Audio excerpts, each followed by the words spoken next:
봉독할 본문 말씀은 요한복음 13장 31절부터 38절까지입니다.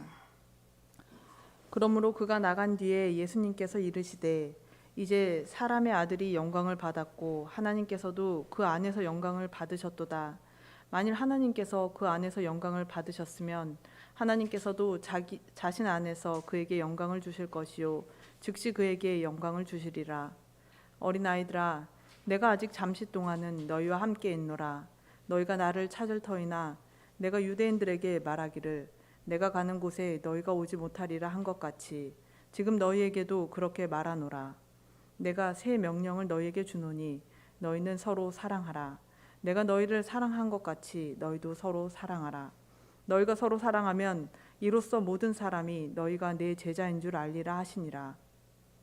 시몬 베드로가 그분께 이르되 주여 어디로 가시나이까 하니 예수님께서 그에게 대답하시되 내가 가는 곳에 너가 지금은 나를 따라올 수 없으나 나중에는 따라오리라.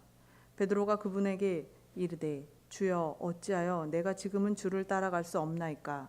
내가 주를 위해 내 생명을 버리겠나이다 하매 예수님께서 그에게 대답하시되 너가 나를 위해 너의 생명을 버리겠느냐. 진실로 진실로 내가 너에게 이르노니 수탉이 울기 전에 너가 3번 나를 부인하리라 하시니라. 아멘. 김윤선 목사님 나오셔서 예수 그리스도의 새 계명 서로 사랑하라라는 말씀으로 말씀 전해 주시겠습니다. 할렐루야. 우리 주 예수 그리스도로부터 오는 은혜와 평강이 여러분과 함께하기를 소망합니다. 인도 콜카타에 로이 수크릿 목사님과 변상희 선교사님이 이제 2년 오면 40년째 사역을 하고 계십니다. 이 두 분이 지난 1년 동안 한국에 안식년으로 오셔서 이제 쉬시다가 엊그제 인천국제공항으로 이제 가서 인도행 비행기에 몸을 실었습니다. 제가 이제 인천국제공항에 이 두 분을 픽업해서 태워 드렸습니다. 이제 입국장으로 들어가야 되는 순간이 왔습니다. 사랑하는 두 딸과 헤어져서 두 딸은 지금 한국에서 이제 공부를 하고 있습니다.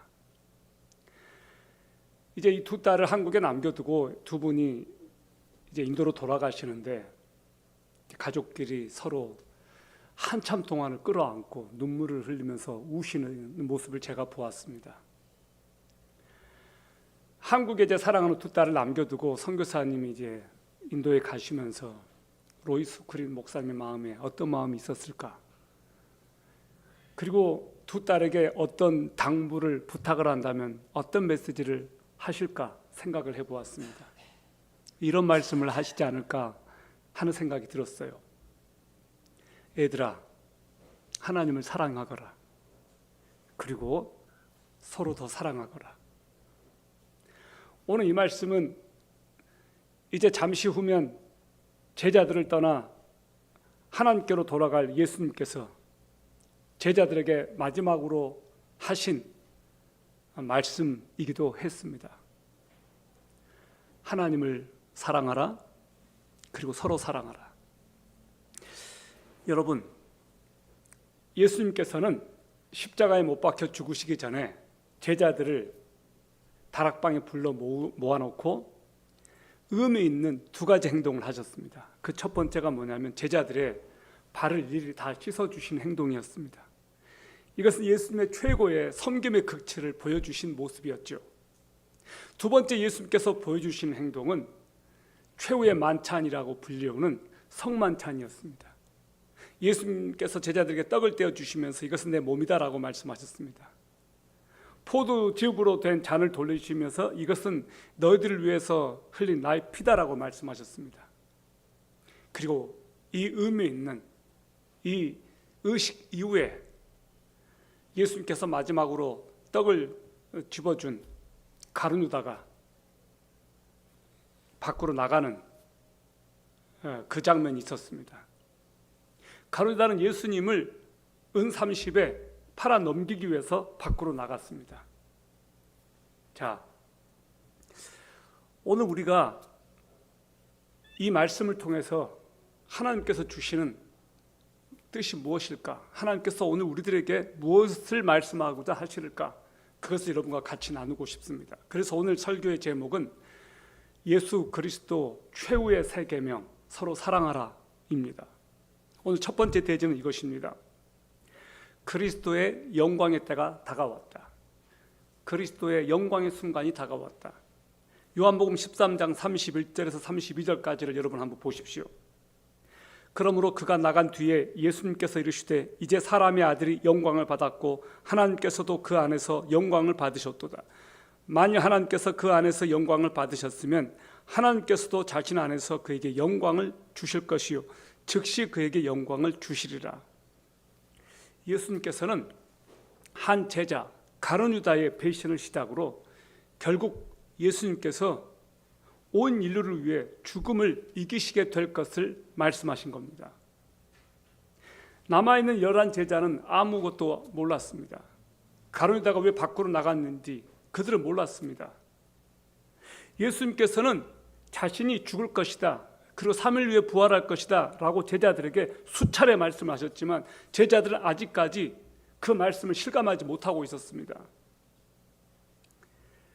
가장 가까이 있던 제자들마저도 예수님께서 하신 그 말씀의 뜻을 잘 깨닫지 못하고 있었습니다. 그들이 보기에 가룟 유다의 배신과 예수님의 죽음은 메시아에 대한 그들의 모든 희망이 이제 끝난다는 것을 뜻하는 것이었습니다. 여러분, 과연 끝이었을까요?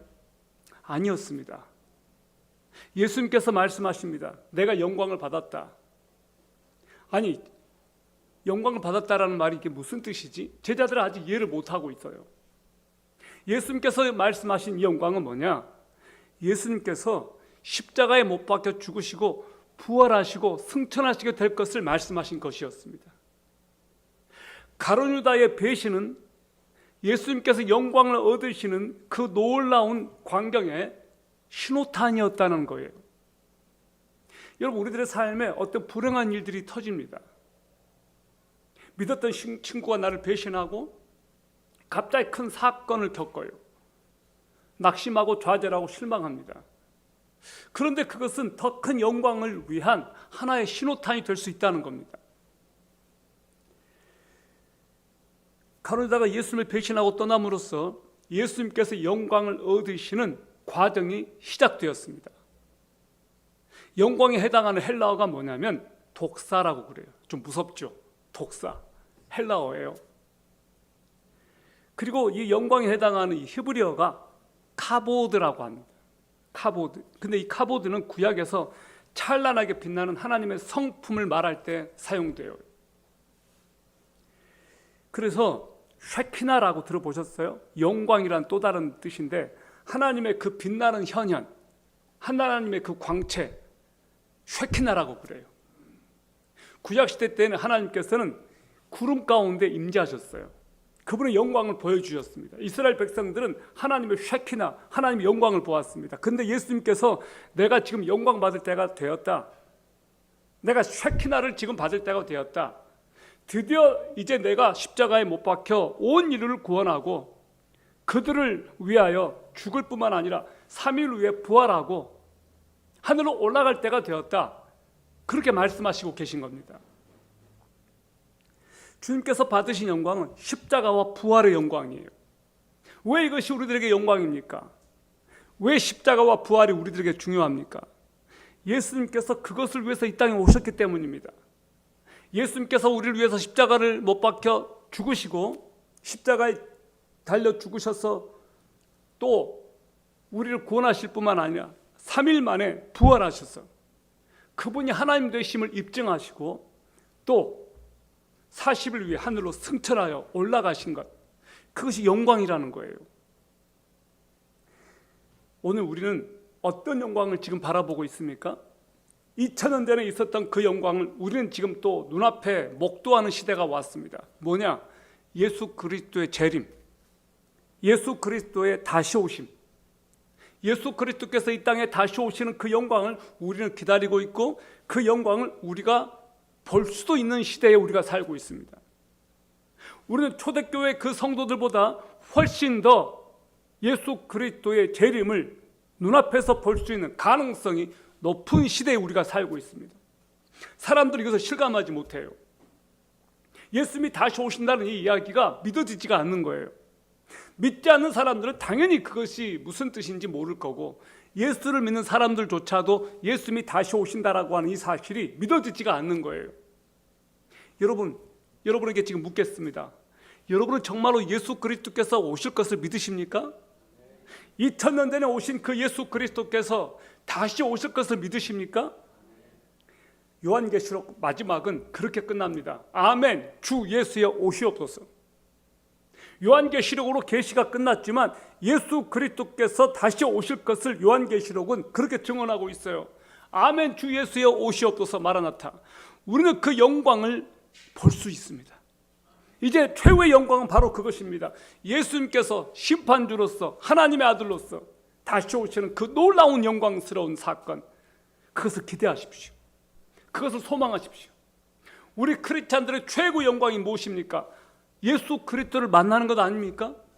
예수 그리스도 앞에 서는 것 아닙니까? 그것보다 더 영광스러운 것이 어디에 있습니까? 우리가 영국 왕을 만난다고 칩시다. 영광입니다 이렇게 말하지 않습니까? 여러분이 백악관에 초청을 받았습니다. 트럼프를 만났습니다. 영광입니다라고 말하지 않겠습니까? 그런데 그 무엇과도 비교할 수 없는 영광, 예수 그리스도를 만나는 영광이에요. 예수 그리스도 바로 앞에 서는 영광이에요. 하나님의 그 놀랍고 영광스럽고 찬란하고 빛나는 그 영광 앞에 우리가 섰을 때 우리는 감히 고개를 들어 그분을 볼 수 없을 겁니다. 그것을 기대하세요. 이제 요한복음 13장 33절을 보시기 바랍니다. 어린아이들아, 내가 아직 잠시 동안에 너희와 함께 있노라. 너희가 나를 찾을 터이나 내가 유대인들에게 말하기를 내가 가는 곳에 너희가 오지 못하리라 한 것 같이 지금 너희에게도 그렇게 말하노라. 여러분, 이제 모자라 예수님께서 그들 곁을 떠나게 됩니다. 그래서 예수님께서 제자들을 안심시키기 위해 세 가지를 말씀하십니다. 내가 너희를 떠날 때가 임박했다. 사람들이 나를 찾을 것이다. 아무도 나와 함께 갈 수 없다. 바로 그렇게 말씀하신 거예요. 그리고 예수님께서는 어리둥절해하는 제자들에게 새로운 계명을 주십니다. 예수님만이 하실 수 있는 메시지를 예수님께서 하셨습니다. 떠나가는 예수님께서 제자들에게 이 세상을 이길 수 있도록 무장시키는 말씀이었습니다. 그 메시지는 무엇이었습니까? 예수님의 새 계명, 그것은 서로 사랑하라는 것입니다. 예수님의 새 계명은 저와 여러분에게 주시는 말씀이에요. 서로 사랑하라. 내가 새 명령을 너희에게 주노니 너희는 서로 사랑하라. 내가 너희를 사랑한 것 같이 너희도 서로 사랑하라. 마태복음 20장에 보면 한 율법사가 예수님께 질문을 던집니다. 예수님, 율법 중에 어느 계명이 가장 큽니까? 그러니까 예수님께서 말씀하셨습니다. 마태복음 22장 37절부터 40절까지를 보십시오. 예수님께서 그에게 이르시되 너는 너 마음을 다하고 혼을 다하고 생각을 다하여 주 내 하나님을 사랑하라. 이것이 첫째가 하는 큰 명령이요 둘째 명령은 그것과 같은 것으로서 너는 너 이웃을 너 자신과 같이 사랑하라 이니라. 모든 율법과 대언자들이 그 이 두 명령에 매달려 있느니라 하시니라. 예수님은 구약을 대표하는 율법과 선지자들이 가장 크게 강조한 계명이 사랑이라고 말씀하셨습니다. 하나님을 사랑하라고 하는 이 말씀은 신명기 6장 5절을 인용한 겁니다. 서로 사랑하라고 하신 이 말씀은 레위기 19장 18절에 있는 말씀을 인용하신 거예요. 하나님을 사랑하라, 서로 사랑하라. 여러분, 왜 우리가 예배를 드립니까? 왜 우리가 성경 공부를 합니까? 왜 우리가 아침마다 큐티를 합니까? 왜 우리가 말씀을 읽습니까? 하나님을 사랑하기 위해서예요. 여러분, 우리가 성경을 공부하고 예배를 드리고 열심히 봉사하는데 하나님을 사랑하지 않는다. 그럼 뭔가 이상한 것 아닙니까? 여러분들이 하루하루 살아갈 때 가장 중요한 것이 무엇일까요? 내 모든 행위의 동기에 뭐가 있어야 될까? 우리 크리스찬들에게는 하나님의 사랑이 있어야 된다는 거예요. 그리고 우리가 이웃에게 봉사를 합니다. 왜 봉사를 합니까? 서로 사랑하라고 하신 이 말씀에 순종해야 되기 때문에 봉사하는 거예요. 왜 이웃을 섬겨요? 왜 서로를 돌아봐요? 주님의 주님께서 그렇게 말씀하셨기 때문이에요. 우리 크리스찬들에게 순종해야 될 최고의 계명이 바로 이 말씀이에요. 서로 사랑해라. 하나님을 사랑해라. 서로 사랑해라.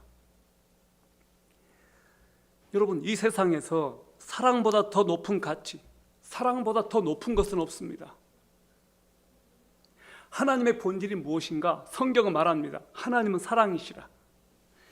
여기 요한일서 4장 7절과 8절을 보시기 바랍니다. 자, 다 같이 한번 읽어볼까요? 시작. 사랑하는 자들아, 우리가 서로 사랑하자. 사랑은 하나님께 속한 것인즉 사랑하는 자마다 하나님에게서 나고 하나님을 알고 사랑하지 아니하는 자는 하나님을 알지 못하나니 이는 하나님이 사랑이시기 때문이라. 성경은 뭐라고 말하느냐? 하나님은 사랑이시다. 하나님의 별명이 뭐냐? 사랑입니다. 하나님의 본질이 뭐냐? 사랑이에요. 오늘 성경은 우리들에게 그렇게 말해요. 사랑 없이 하나님을 알 수가 없고, 하나님을 안다고 하면서 사랑하지 않는다면 하나님을 모르는 거예요. 하나님을 빼놓고 사랑을 말할 수가 없다는 거예요. 사랑을 빼놓고 하나님을 말할 수가 없어요. 그런데 사람들이 말하는 사랑은 하나님의 사랑이 아니에요. 너무 세속적이고 원색적이고 너무 정욕적이고 너무 이기적인 사랑을 해요. 사람들이 말하는 그 사랑이 하나님의 사랑과는 달라요. 며칠 전이었습니다. 우리 종원 형제가 그렇게 말하더라고요. 하나님의 사랑과 사람들의 사랑이 많이 다른 것 같아요. 하나님의 사랑과 사람들의 사랑이 너무 많이 다른 것 같아요. 종원 형제가 제대로 말한 거예요. 그렇습니다. 어떻게 하나님의 사랑과 사람들의 사랑이 비교가 될 수 있을까요? 그 격차는 너무 커서 감히 비교할 수조차 없어요. 근데 우리는 우리를 돌아볼 때, 저를 볼 때 무슨 생각이 드냐면, 내게 사랑이 결핍되어 있구나. 내가 가장 부족한 것이 뭔가 봤더니 사랑이더라고요. 내 안에 하나님을 향한 사랑이 없고 사람들에 대한 사랑이 너무 없는 거예요. 제 가족조차도 제대로 사랑하지 못하는 저를 보았습니다. 이 말씀을 준비하는 내내 너무나 찔렸습니다. 내가 과연 이 설교를 할 자격이 있나? 내가 하나님을 사랑하라고 말할 자격이 있나? 내가 그렇게 못하고 있으면서 어떻게 이렇게 말씀을 전할 수 있을까? 너무너무 찔렸습니다. 여러분, 우리는 왜 하나님을 그렇게 사랑하기 어려울까요? 왜 타인을 그렇게 사랑하기가 어려울까요? 그 이유는 본질적으로, 본성적으로 우리는 하나님을 사랑할 수 있는 존재가 아니기 때문에 그래요. 우리는 처음부터 하나님을 사랑할 수 있는 존재로 태어나지 못했습니다. 하나님의 형상으로 지음받았지만 우리는 많이 망가졌습니다. 그래서 하나님의 거룩하심, 하나님의 선하심, 하나님의 온유하심, 그것이 많이 망가졌어요. 그래서 우리가 하나님의 사랑으로 우리 마음을 채우기 전까지는 하나님을 사랑할 힘이 우리에게는 없는 거예요. 왜? 죄로 인해 우리가 타락했기 때문에, 죄로 인해서 하나님의 성품이 우리 안에 남아있지만 우리가 너무 망가져 버렸기 때문에. 어떻게 하나님을 사랑할 수 있습니까? 거듭나야 됩니다. 성령 받아야 돼요. 저와 여러분이 성령 받기 전까지는 절대로 하나님을 사랑할 수 없습니다. 꼭 이것을 기억하세요. 거듭나야 돼요. 성령 받아야 돼요. 새롭게 태어나야 돼요. 하나님의 영이 내 안에 들어와야 하나님을 사랑할 수 있는 힘이 생겨요. 아멘. 그렇지 않고서는 절대 우리는 하나님을 사랑할 수가 없어요. 로마 시대 때 1세기로 돌아가 보죠. 1세기, 2세기, 3세기 때 예수님을 처음 믿었던 초대교회 성도들 엄청 하나님을 사랑했습니다. 그들은 서로서로 너무나 사랑했습니다. 로마 사람들에게는 없는 것이 그들에게는 있었어요. 그들이 너무 사랑했기 때문에, 하나님을 사랑했기 때문에 그 무엇으로도 그들 안에 있는 사랑을 꺾을 수가 없었습니다. 결국 그들이 로마를 뒤집어 놓았습니다. 결국 그들이 로마를 이겼습니다. 무엇 때문에요? 사랑 때문에. 로마가 가지고 있지 않은 그 거대한 제국 로마는 이것을 가지고 있지 않았어요. 그게 사랑이었어요. 그들은 기독교의 표지인 사랑을 가지고 있었습니다. 그 무엇과도 타협하지 않았고 굴복하지 않는 하나님을 향한 절대적인 사랑이 있었기 때문에 그들은 카타콤이라고 하는 동굴 속에 들어가서 살면서도 이 믿음을 포기하지 않았고, 당장 죽음의 위협 앞에서도 끝까지 예수 그리스도를 부인하지 않았습니다. 북한의 지하교회 성도들이 있습니다. 하나님을 사랑하는 그 성도들, 어떤 위협이 와도 당장 죽인다고 해도 엄청난 고문을 받는다 하더라도 그들은 하나님 아버지를 부인하지 않습니다.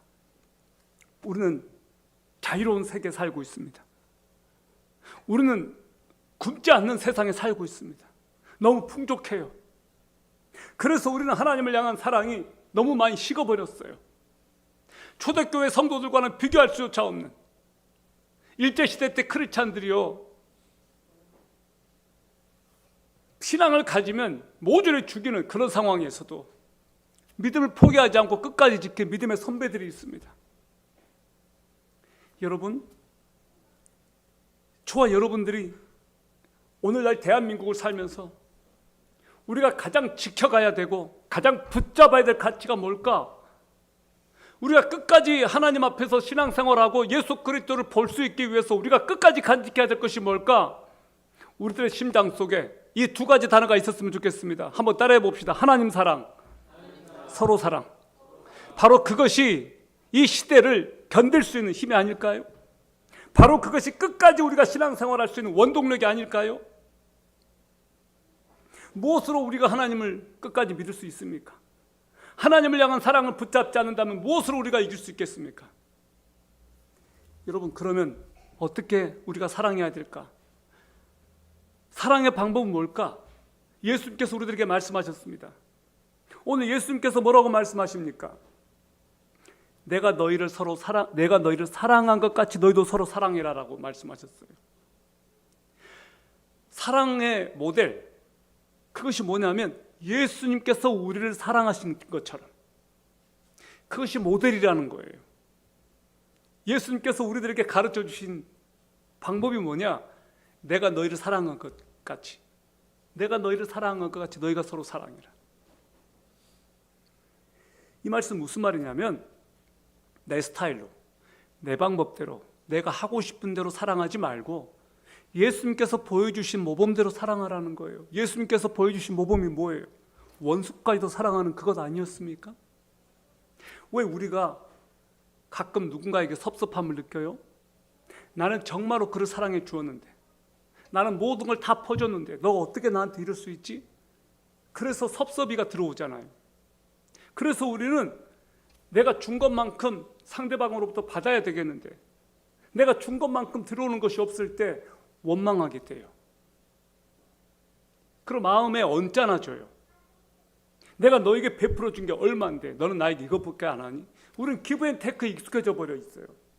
무조건적으로 주고 무조건적으로 베푸는 기독교 정신, 예수님의 사랑이 우리 안에 없는 거예요. 내가 주었으면 받을 것을 생각을 해요. 예수님께서는 그렇게 말씀하시지 않아요. 내가 너희를 사랑한 것 같이 너희도 서로 사랑해라. 우리는 너무 계산적인 시대에 살고 있습니다. 그래서 예수님의 사랑을 우리들의 삶 속에서 표현되기에는 너무 많은 한계가 있어요. 예수님께서는 불가능에 가까운 것을 우리들에게 요구하고 계십니다. 원수까지 사랑하라고. 어떻게 그것이 가능합니까? 여러분, 우리 힘으로는 불가능해요. 우리 힘으로는 불가능해요. 제가 이렇게 말하면 여러분 아멘이라고 한번 화답해 보세요. 성령 받아야 가능해요. 성령 받아야 가능해요. 내 자아를 깨뜨리고 성령님의 영, 하나님의 영이 내 안에 들어와야만 그것이 가능하단 말이에요. 예수 그리스도의 영이 아니고서는 도무지 우리는 사랑할 수가 없습니다. 성령께서 우리 가운데 역사하시기 전까지는 우리는 정말로 누군가를 예수님의 사랑으로 사랑할 수가 없어요. 어떻게 예수님의 사랑으로 사랑할 수 있느냐? 예수님의 영이 들어와야 돼요. 내 힘으로는 안 돼요. 본성상 나는 이기적이고, 본성상 나는 탐욕적이고, 본성상 나는 나를 방어하려고 하는 그 기질이 있기 때문에 어려워요. 오 하나님이여, 우리들에게 예수 그리스도의 영을 부어 주시옵소서. 오 하나님, 우리에게 성령을 부어 주시옵소서. 그래서 예수 그리스도의 사랑으로 사랑할 수 있게 도와주시옵소서. 베드로가 예수님께 물었습니다.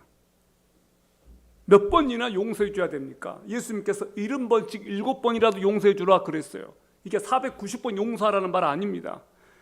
무조건적으로 끝까지. 내가 3번만 용서하면 됩니까? 아니, 3번이 아니야. 베드로의 의식에는 3번이면 많이 용서해 주는 거였어요. 내가 7번 용서해 주면 됩니까? 아니, 70번씩 7번이라도 용서해. 7이면 완전 숫자거든요. 무슨 말이에요? 무한대로 무조건 용서하라는 거예요. 그것이 어떻게 가능하죠? 우리 불가능해요. 우리 불가능해요. 6번까지는 할 수 있어도 7번째 안 돼요. 그리고 우리가 무슨 말을 합니까? 이렇게 말하잖아요.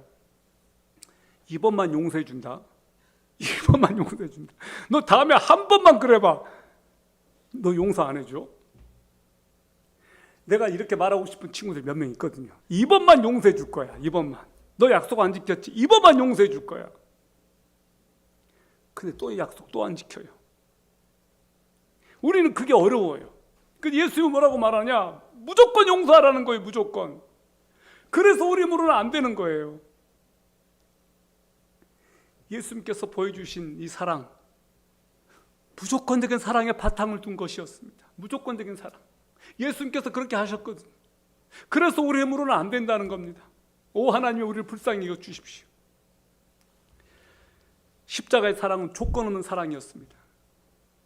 희생하는 사랑이었습니다. 왜 사람들을 사랑하기가 그렇게 어려울까요? 이런 사랑을 받아보지 못했기 때문이에요. 사랑도요, 사랑 받아본 사람이 사랑할 수가 있어요. 용서도요, 용서 받아본 사람이 용서할 수 있어요. 내가 엄청난 잘못을 했는데 내가 용서받았어요.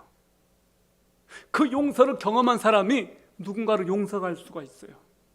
여러분 이런 경험 해본 적 있지 않습니까? 여러분이 어떤 분으로부터 엄청난 물질적인 혜택을 받았어요. 근데 그분에게 갚으려고 해요. 근데 그분이 그렇게 말하는 거예요. 나한테 갚으려고 하지 마세요. 다른 사람을 섬기세요. 다른 사람을 도와주세요.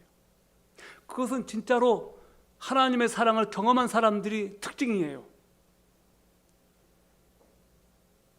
우리가 사랑을 경험하면, 하나님의 큰 사랑을 경험하게 되면 다른 사람을 사랑하게 돼요. 내가 하나님의 사랑을 못 느끼니까 다른 사람을 사랑할 수 없는 거예요. 저는 여러분이 하나님의 사랑을 많이 경험하고 느낄 수 있기를 바랍니다. 하나님의 큰 사랑을 여러분이 경험했으면 좋겠습니다. 하나님의 그 놀랍고 초자연적인 사랑을 여러분이 경험하면 좋겠습니다. 그러면 여러분은 누군가를 용서할 수 있게 되고 누군가를 사랑할 수 있게 돼요. 그 사랑이 저와 여러분에게 와닿았으면 좋겠습니다. 하나님의 사랑을 경험한다면 우리는 힘들지 않아요. 하나님의 사랑을 경험하게 된다면 우리는 견딜 수 있어요. 아무리 힘들고 아무리 고통스럽고 그 누군가가 봤을 때 저건 어떻게 도저히 이겨낼 길이 없어라고 했을 그런 상황을 만나더라도 하나님의 사랑을 경험하고 하나님의 사랑이 내 안에 있으면 이길 수 있게 돼요. 여러분, 이제 3번째입니다. 서로 사랑하는 것이 제자임을 증명하는 것이다. 서로 사랑하는 것만이 내가 예수님의 제자임을 증명하는 길입니다. 13장 35절 보세요. 너희가 서로 사랑하면 이로써 모든 사람이 너희가 내 제자인 줄 알리라 하시니라. 예수님은 서로 사랑하면 모든 사람이 너희가 내 제자인 줄 알게 될 것이라고 말씀하셨습니다. 이것이 그리스도인과 제자의 차이를 보여주는 거예요. 그리스도인은 예수 그리스도를 믿고 구원받은 하나님의 자녀들을 말할 때 사용해요. 제자는 뭐냐? 예수 그리스도를 믿고 예수를 따르는 사람들이에요. 예수님의 발자취를 따르는 사람들이 예수님의 제자예요. 너희가 제자인데 너희 서로 사랑하기 전까지는 제자가 될 수 없어. 그렇게 말씀하신 거예요. 예수님은 지금 제자들을 아셨습니다. 지금 제자들은요, 예루살렘에 들어가면 누가 예수님 왼편에 설 거냐, 누가 예수님 오른편에 설 거냐, 누가 자리 잡을 거냐 서로 다퉜던 사람들이에요. 그 제자들에게 예수님께서 말씀하셨습니다. 너희가 서로 사랑하면 너희가 내 제자인 줄 세상이 알 것이다. 제자 훈련 1단계, 2단계, 3단계 한다고 제자가 되는 것 아닙니다. 우리가 제자 훈련 받지 않아도 정말로 서로 사랑한다면 예수님의 제자라고 누가 공식으로 인정해 주느냐? 예수님께서 너가 서로 사랑할 때 너가 내 제자다라고 인증샷을 찍어주신다는 거예요. 아무리 제자 훈련 받고 성경 구절 암송하고 성경 읽기를 하고 매번 하루에 막 2시간씩 기도한다 하더라도 사랑하지 않으면 제자가 아니라는 거예요. 이 말씀 들으니까 너무 찔려요. 제자 훈련을 하고 있는 제가 이 말씀 앞에서 너무 찔려요. 왜냐? 제가 사랑이 없기 때문에. 그래서 이 말씀 앞에 제가 꿇어 엎드렸습니다. 주여 도와주십시오. 저부터 제자가 되고 싶습니다.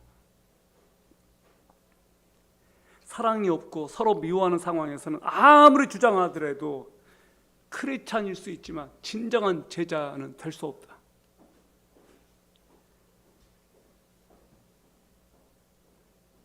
이제 마지막입니다. 저는 이 말씀의 대제를 이렇게 잡아봤어요. 우리에게는 하나님을 사랑할 능력이 없다. 여러분 요한복음 13장 36절에서 38절까지를 보십시오. 시몬 베드로가 그분께 이르되 주여 어디로 가시나이까 하니 예수님께서 그에게 대답하시되 내가 가는 곳에 너가 지금은 나를 따라올 수 없으나 나중에는 따라오리라. 베드로가 그분께 이르되 주여 어찌하여 내가 지금은 주를 따라갈 수 없나이까 내가 주를 위해 내 생명을 버리겠나이다 하매 예수님께서 그에게 대답하시되 너가 나를 위해 너 생명을 버리겠느냐 진실로 진실로 내가 내게 이르노니 수탉이 울기 전에 너가 3번 나를 부인하리라 하시니라. 베드로가 묻습니다. 주님 어디로 가십니까? 이거 헬라어로 바꿔보면 이렇게 말해요. 쿼바디스 도미네. 주여 어디로 가십니까? 내가 가는 곳에 지금 너가 따라올 수 없다. 후에는 올 수 있다라고 말했습니다. 베드로가 이렇게 말합니다. 주님, 저는 끝까지 주님을 따르겠습니다. 내 생명을 바치겠습니다. 내 생명을 걸겠습니다. 여러분 이게 베드로가요 거짓말한 걸까요? 아닙니다. 이게 베드로의 진심이었습니다. 그런데 베드로는 자신을 몰랐어요. 자신이 얼마나 연약한 존재인지를 몰랐어요. 우리는 우리들이 결심한 것을 못 지켜요. 사람들과 약속한 것도 못 지키는데 어떻게 하나님 앞에서 헌신하고 약속한 것도 지킬 수 있겠습니까? 우리가 하나님께 때로는 서운도 해요. 이렇게 해주시면 이렇게 하겠다고. 우리는 진짜로 하나님을 사랑해요. 하나님을 떠나지 않겠노라고. 그런데 여러분 우리는 우리 자신을 잘 몰라요.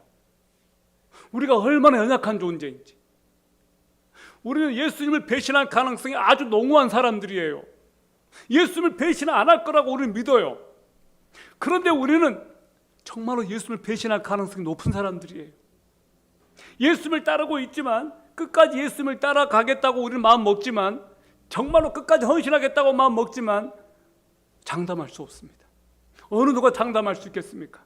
베드로가요 3번이나 부인할 거라고 하는 것을 알았을까요? 몰랐어요. 전혀 그럴 마음이 없었습니다. 정말로 베드로는 예수님을 부인하고 싶은 마음이 1도 없었어요. 근데 예수님이 말씀하셨잖아요. 너가 3번 나를 부인할 거다고. 여러분 중에 혹시 저를 보고 목사님은 3번 부인할 것 같아요. 그렇게 생각할 수 있겠죠.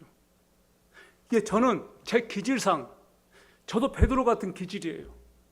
끝까지 충성하고 헌신하고 그러고 싶은 기질이에요. 그래서 베드로의 심정을 알 것 같아요.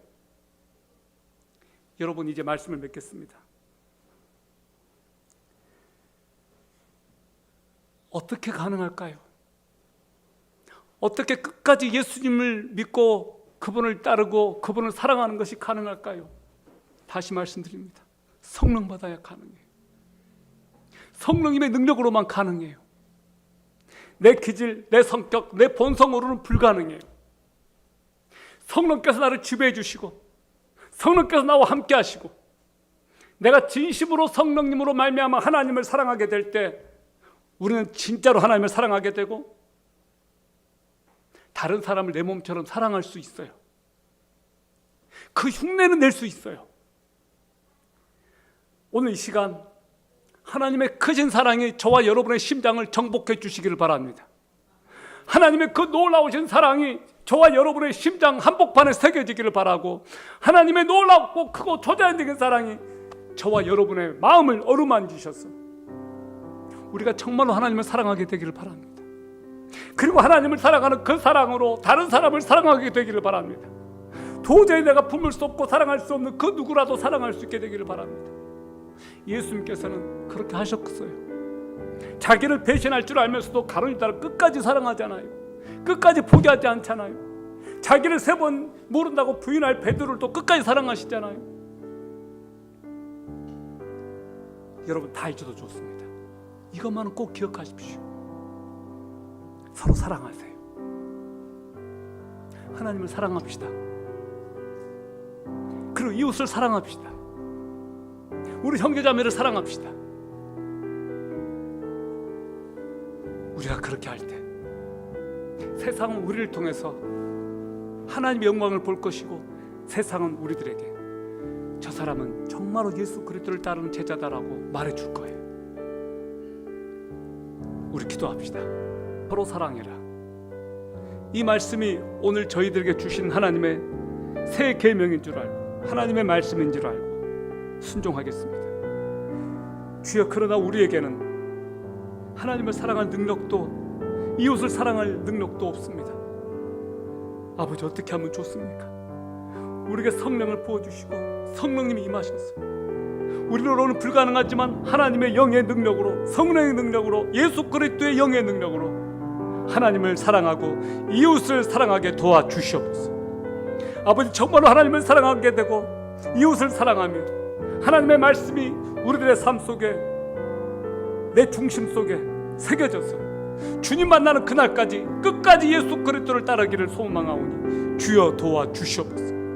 오늘 이곳에 하나님의 사랑이 필요한 하나님의 백성들 아버지께서 만나주시고 만져주시고 하나님의 놀라운 사랑을 경험하게 하여 주시고, 하나님의 놀라운 사랑을 맛보게 하여 주시고, 그 사랑을 경험하고 그 사랑을 기억하고 그 사랑 때문에 하나님의 사랑을 다른 사람에게 보여줄 수 있도록 주여 도와주시옵소서. 예수 그리스도의 이름으로 기도합니다. 아멘.